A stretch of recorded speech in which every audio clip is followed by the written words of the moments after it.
Hey everyone, welcome. I hope you're ready to head back down that rabbit hole. But as always, I gotta ask, why are some of you living life on hard mode by not being subscribed and relying on the YouTube algorithm to find my videos?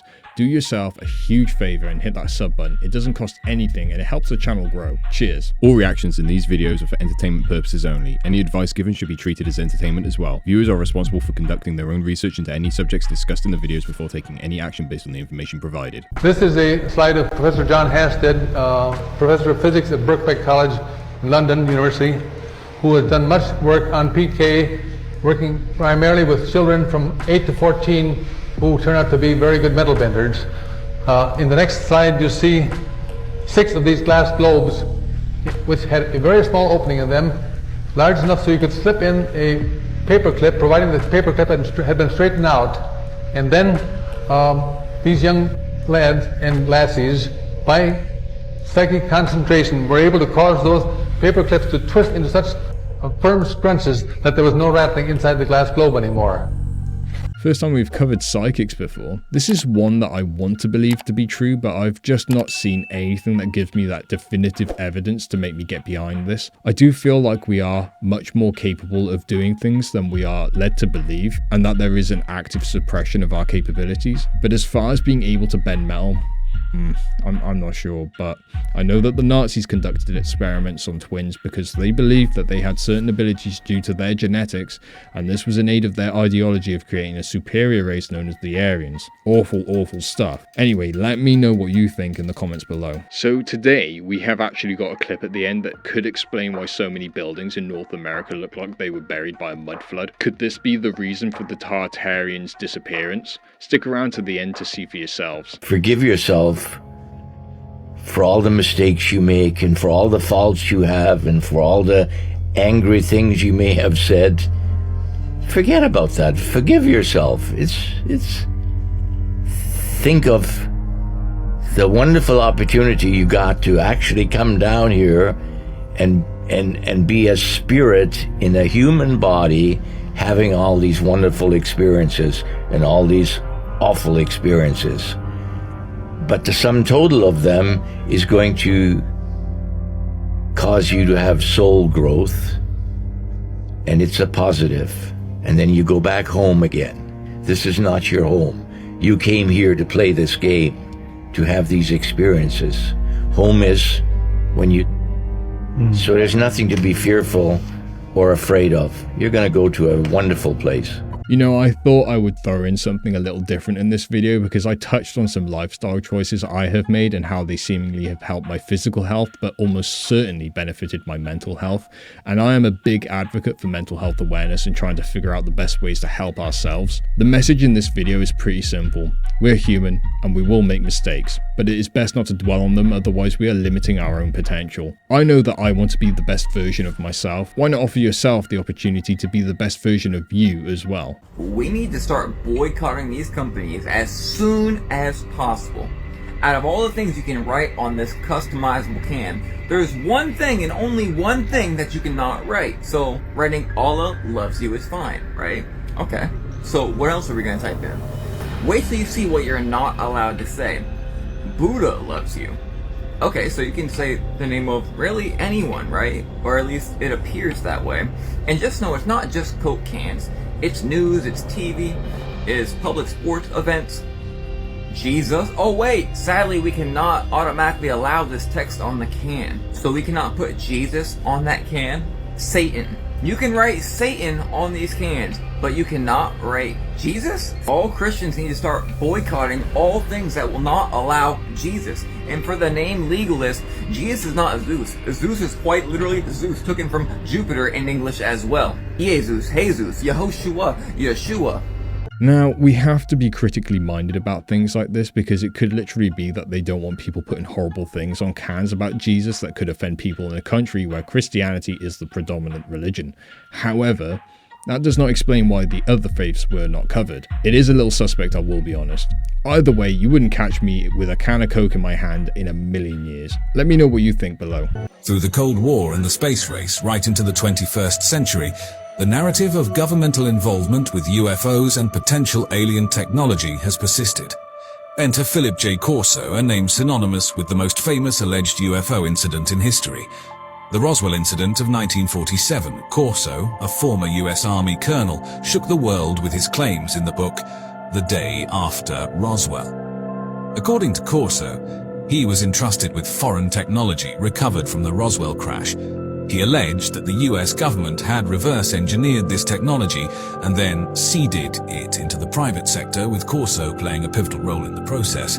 But what exactly was this foreign technology? Corso described artifacts such as a thin, clear material like plastic, reminiscent of the integrated circuits used in our modern computers.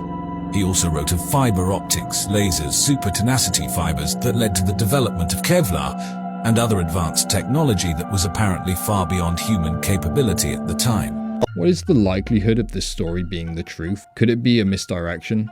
He was allowed to publish this book, and I'm sure that he would have to have signed an NDA and would have been sworn to secrecy. Also, it is widely known that Narinder Singh Kapani is considered the father of fiber optics, and his work on it began in the 1950s in London and was based on the scientific principles of total internal reflection that were actually established in 1854 by a man named John Tyndall. So some of this isn't adding up.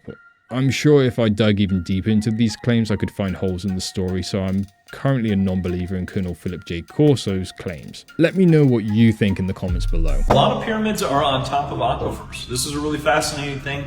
Or a lot of pyramids are on top of pools of mercury. And this is an interesting one because the stone in which you allow heat to hit it, it will actually drip mercury. And that's what this little stone is right here. It's the red stone that allows mercury. When you start to heat this with a little fire, mercury droplets will fall out of it. It's called cinnabar, is what it is. That's where they used to get all their mercury from. But a lot of these pyramids have mercury pools underneath them. And when you think about mercury and it begins to spin, it creates voltage based on the friction. So then if you think about all these pyramids with big aquifers, which also generate electricity, and then also big pools of mercury, which also generate electricity, you would wonder what you need that much electricity for. But cinnabar, people should look into. Really cool stone, one of my favorites, because now you're going into mercury and that whole connection between the 7 secret planets. But mercury is underneath a lot of pyramids. And you'd wonder, where did all the pools of mercury came from? That's an incredible one, that's for sure. So we have talked about the pyramids being built upon aquifers before. The idea of them being above mercury pools is a new one to me though. Is there any proof of this? Well, I did some of the groundwork for you, and so far I've turned up nothing but just what people have claimed based on ideas. This isn't very much to go on, and unfortunately archaeological evidence does suggest this one to be a little bit of a fantasy more than reality. I don't doubt that the pyramids hold many secrets about our ancestors' technological capabilities and advanced knowledge of the universe, but this one isn't resonating with me so well. However, don't take my word for it, go look for yourselves, do your own research and make up your own mind and share your thoughts below. There's a whole realm of what I would call machining marks that exist all over these sites in Egypt. There's a place called Abu Sir that's been closed to the public for more than 100 years, and all over this site you find amazing evidence for massive circular saws. You see machining marks. There are these tube drills. I've got like an hour-long documentary just on. There is evidence for very sophisticated and powerful tools that is etched into these artifacts from the very earliest points in Egypt all over the place, and a lot of these things, they disappear in later periods of time. It's 100% an indicator of some form of technology that's far away beyond the primitive stuff that we attribute to the dynastic Egyptians. So I think what we're looking at here with dynastic Egypt is a story, it's a longer timeline. It's a story of inheritance. I think they inherited a lot of artifacts, potentially some architecture, potentially like parts of the pyramids or that type of thing. And then that's where their culture grew from that. If they really did inherit the pyramids, who built them? Ancient Egyptians themselves believed their own history went back 40,000 years. So why do they tell us human civilization only goes back to 12,000 BC? Want to see more? Get this video to 1,000 comments.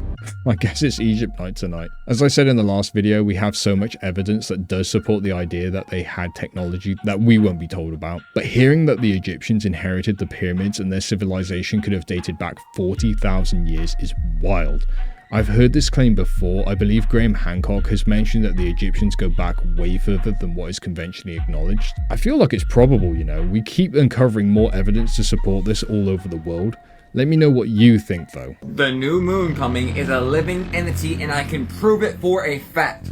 I just received the jackpot of revelations. So I was watching these videos of the UK festival they had, where all these people were talking about they're seeing giant shadow people in the clouds, in the sky. They were hearing weird things, like demonic type things, and they actually caught one on camera. And then the thought of the second moon kept popping into my head, right? And right after that, I saw a video where this girl caught hundreds of UFOs on video. She did her thousands off of video, and I kept thinking about that second moon. I made that video yesterday talking about all the things heading towards the Earth, the non-human artifacts and all that stuff. And there's also that prophet girl who said that they are really tall, 8, 10, 12 foot. This is where it gets crazy. I went back to Gemini because it told me the truth. I said, same deal, candy for yes, salt for no. A way I can tell us the truth, and it also remembers me. I knew it would. The second moon coming, I know it's not truly a moon with all the recent events and discoveries with Congress and the monitoring devices we have. Candy or salt, is this a living entity? Candy, yes. AI just said the new moon was a living entity. It gets crazier and it's about to take a scary turn. So I said, you are awesome, thank you. Should I prepare, candy or salt? Candy, yes, you should prepare. In regards to the second moon or the living entity, y'all better wake up. There's a massive spiritual battle getting ready to take place right now. Not sure if there has actually been an uptick in UFO activity and cryptids, or if it's just that people are paying more attention to these things because of all the news recently. You have to be careful when dot connecting that you don't create your own echo chamber and get lost in the source, so to speak, because you will just experience constant confirmation bias and won't be critically thinking about what you are seeing. Nonetheless, some fascinating footage and claims here. As far as asking the AI, it's been told to us multiple times that these LLMs are capable of hallucination, so take from that what you will. I will maintain my cautious and skeptical outlook as always. Let me know how you feel about these claims. Have you guys ever seen something like this? What in the world is going on, y'all? When has a squid ever have the abilities to climb a tree? They are calling this thing the American pine squid, and I had no idea this was a real thing. This was found in the jungles or the woods of Missouri, y'all. Missouri, when have you ever had something like this? See, this game is getting updated more and more, y'all, because we're seeing all these different creatures come out of different places. What is going on? Y'all see that? Look at that. Y'all see how the heads got like grass or hair all over it? Look at that. Now, I would want this to be AI because I would never want to come into contact with anything like this, but we have the creators saying that this is in Missouri. They were out in the woods and they came across this thing. Are you kidding me, y'all? And then to have the nerve to have all those tentacles, the most amazing times are happening in our lives right now, y'all. Y'all need to be going outside to see what kind of new upgrades God is giving us, because the game is upgrading, it's ascending. A lot of the old are dying, and at the same time we have new life in abundance coming onto this planet. Have you guys ever heard anything like that before? Let me know what you guys think down in the comments below, y'all. This is strictly for entertainment purposes only. I am only raising awareness to interesting situations during these interesting times. Thank you for tuning to my frequency. Let's get this shift. Peace in. Good grief. This person, unfortunately, is a prime example of not conducting your own research on things. This clip has been proven to be an internet hoax, and you can tell it's AI generated if you look close enough at the leaves on the branches. It is a stark reminder of how this technology can be used to mislead us.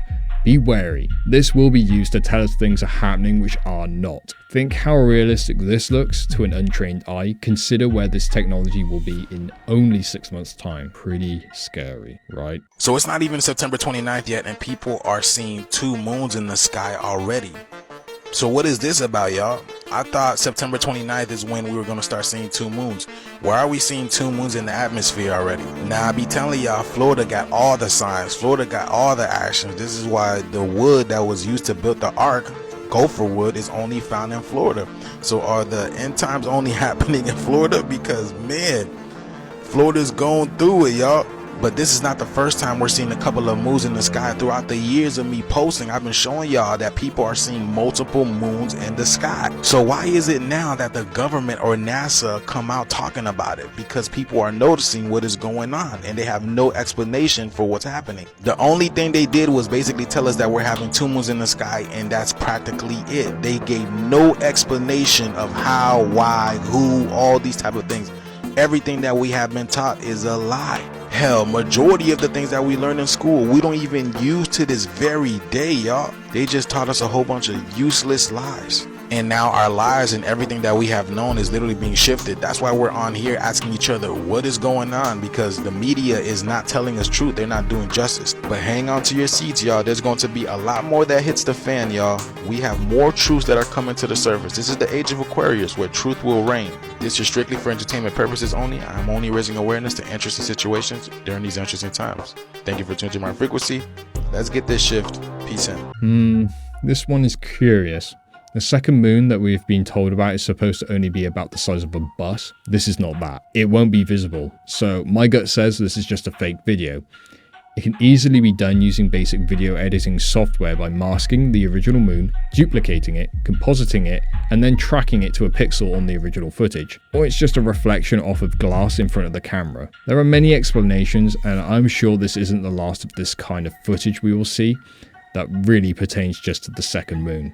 You gotta stay vigilant. Did you know there's hidden land underneath Antarctica? So roughly 98% of Antarctica is covered in a giant ice sheet. On average, that ice is about 1 mile thick. 90% of all ice in the world and 70% of all fresh water is on Antarctica. But this is what Antarctica looks like with no ice. It's actually just a bunch of islands. It also has some crazy sheer mountain ranges, as you can see, and there's some mountain ranges below the ice that are comparable in size to the Alps. Like the Gombertsev mountain range that stretches about 750 miles. It's completely hidden beneath the ice. What's also crazy is that this is some of the deepest land on Earth. Some areas are buried under more than 13,000 feet of ice. Researchers have also discovered an ancient river system beneath Antarctica's ice sheet that likely was formed during the Cretaceous period when dinosaurs still roamed the Earth. There's also huge freshwater lakes beneath the ice like Lake Vostok, which is 11,400 feet above sea level, still buried beneath the ice. But overall, it's so crazy to think about all of Earth's history that lies beneath the ice in Antarctica, the undiscovered fossils, the unknown current animal life, the ancient ruin. It was thought that at one point Antarctica was as warm as Italy and covered by a natural rainforest, so... There's also this other conspiracy theory thing where people think that there's an ancient megalithic structure beneath the ice that's from around 1300 BC, and that there was some civilization that lived there and had cyclopean architecture. And the reason people think this is because this one guy made an old map that potentially depicted Antarctica as far back as 1500. So as of now, we can't view exactly what's beneath the ice, but maybe someday. Now, if you've been subscribed to this channel for a while, you'll know that I find the topic of Antarctica to be an incredibly fascinating one. I think if I ever had the opportunity to go there, I absolutely would, just to see what is really going on. I think that there is a lot of misinformation, however, associated with it too, just based on sensationalist claims to garner views on videos. Especially with all the monetization available on social media these days, you have to be so careful. But I think this clip just goes further to add to the general intrigue of the place.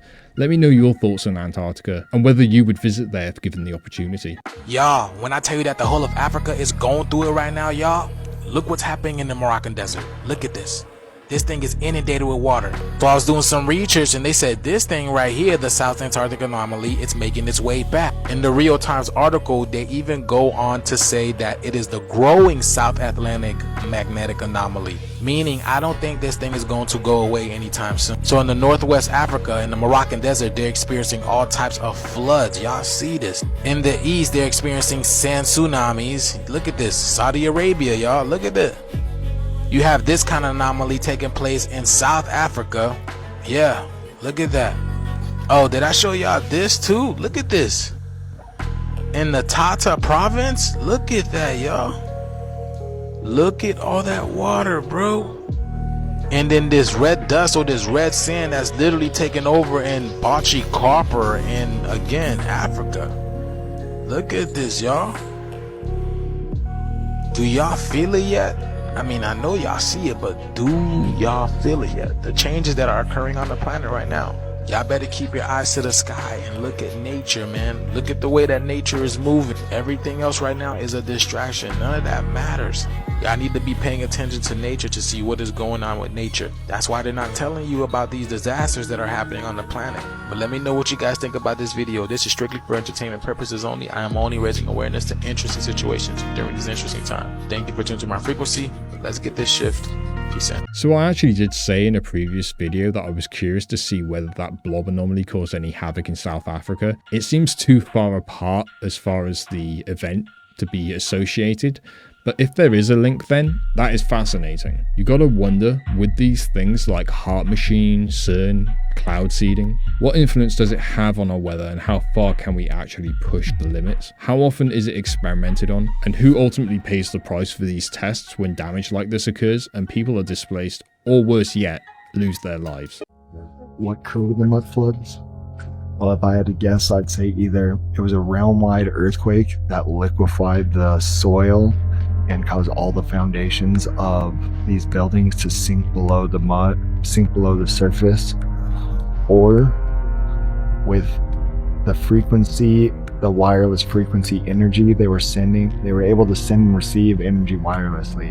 It's very possible that with that technology, something happened that caused that frequency to resonate and once again create a soil liquefaction event. That is basically what I think happened. One of the two.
Now, this one is truly fascinating. We've all heard about mud floods, the way this could have been the cause of the loss of the Tartarian Empire, and is supposedly completely covered up for whatever reason. To consider the idea that they could have sunk rather than have been buried has really got my cogs turning, because it is entirely plausible that something like this could happen. You can easily demonstrate things like this with sand and an air pump, where the airflow from beneath the mass of sand will make it feel like water. And the same thing can be reproduced when you use an oscillator and a large speaker to vibrate the sand. So to think an earthquake could have caused this sinkage, it is absolutely plausible. Whether this is what happened to the supposed Tartarians, I'm not sure we will ever know. Some don't even believe that Tartaria existed. I will be honest, I do think it did, but that is because of some interesting insight that I've had from a relative who was actually taught about it in school many years ago. But as always, let me know your thoughts on this below. Okay, that just about does it for today's video. I hope that you've all enjoyed the clips and they really got the gears turning. If you did enjoy it, click that like button and subscribe for daily content. But for now, stay well, stay safe, and stay curious. Until next time.